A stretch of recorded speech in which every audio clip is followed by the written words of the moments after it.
అధికారంలోకి వచ్చాక ఆ విషయాన్ని మర్చిపోయింది. పాత రైతు బంధును కూడా ఇప్పటి వరకు సగం మంది రైతులకు కూడా ఇవ్వలేదు. అందరికీ ఇచ్చేస్తామని చెప్పిన సీఎం కేవలం 3 ఎకరాల వరకే ఇచ్చేస్తామని, ఇప్పుడు 4 ఎకరాలు ఉన్న వారికి ఇస్తున్నామని స్వయంగా ఆర్థిక మంత్రి అయిన రాష్ట్ర ఉప ముఖ్యమంత్రి బట్టి విక్రమార్క చెప్పారు. ఏమని చెప్పారు అంటే, ఆల్రెడీ పూర్తి స్థాయిలో రైతు బంధు సగం మందికి రైతులకు ఇచ్చేసామని రాష్ట్ర ముఖ్యమంత్రి రేవంత్ రెడ్డి స్టేట్మెంట్ ఇస్తాడు.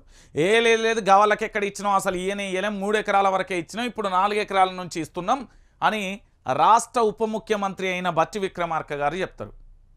అంటే ఒకసారి మీరు ఆలోచించండి, ఇక్కడ రాష్ట్ర ముఖ్యమంత్రి ఉప ముఖ్యమంత్రి మాట్లాడేదానికే సఖ్యత లేదు.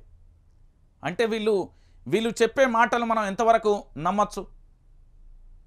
ఒకసారి ఆలోచించండి తెలంగాణ బిడ్డలారా. నిజానికి ఇదంతా జరిగే ముచ్చట్నా అంటే కాదు. ఇక అధికారంలోకి రాగానే డిసెంబర్ 9న రైతులకు 2 లక్షల రుణమాఫీ అని చెప్పారు.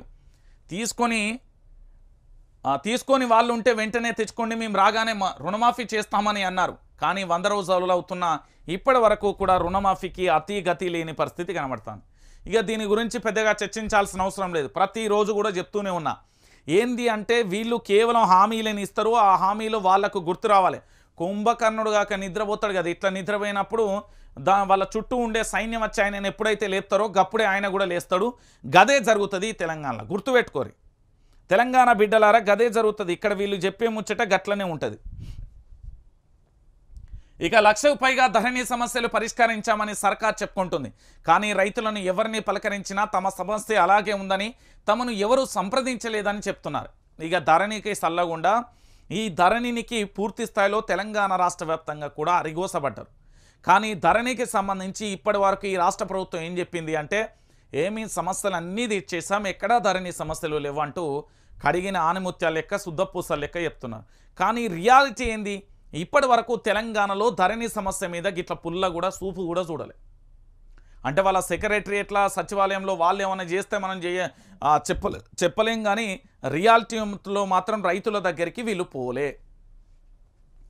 ఇక 3 నెలల్లో ఇంటర్మీడియట్ విద్యార్థి మరణాలు పెరిగిపోయాయి. 25 మంది ఇంటర్మీడియట్ విద్యార్థులు ఆత్మహత్య చేసుకొని చనిపోయారు. ప్రస్తుతం రాష్ట్రంలో విద్యా శాఖ ముఖ్యమంత్రిగా రేవంత్ రెడ్డి దగ్గరే ఉంది. కానీ విద్యార్థుల ఆత్మహత్యల నివారణ చర్యలపై సీఎం ఇప్పటి వరకు రివ్యూ చేసినట్లుగా కనిపించలేదు. కనీసం సీఎం దీనిపై మాట్లాడలేదు. అధికారులు కూడా దీనిపై చర్యలు తీసుకున్న దాఖలాలు లేవు. ఒక్క విద్యార్థి ఏం కర్మ, తెలంగాణ రాష్ట్ర వ్యాప్తంగా ఉన్న చాలామంది యువకులు, కొంతమంది గంజాయి, కొంతమంది డ్రగ్గు, కొంతమంది అసాంఘిక కార్యక్రమాలు, దాంతో పాటుగా విద్యార్థులకు సంబంధించి ఆత్మహత్యకు సంబంధం. ఆ చదువులు చల్లకుండా గతంలో నారాయణ శ్రీ చైతన్య కాలేజీలో చూసినాం. పోరని కొడితే రక్తం కక్కుకున్నాడు. ఎట్లా కొట్టిల్లు, ఏం కథ, ఏమైంది అనేది మనం గతంలో చూసిన పరిస్థితి కనబడ్డది. ఇప్పటికీ కూడా గదే ఆత్మహత్యలు కొనసాగుతున్నాయి. ఇక ఎందుకు ఇలా చదువు చల్లకుండా ఇదే అయిపోతున్న తెలంగాణలో ఏం లేదు. రైతన్న రక్తాన్ని పిండుకొని కార్పొరేట్ సంస్థలు తాగుతున్నాయి తప్ప వాళ్ళకి సంబంధించి విద్యను ఎట్లా చెప్పాలి, ఏం కథ అనేది ఒక్కడికి కూడా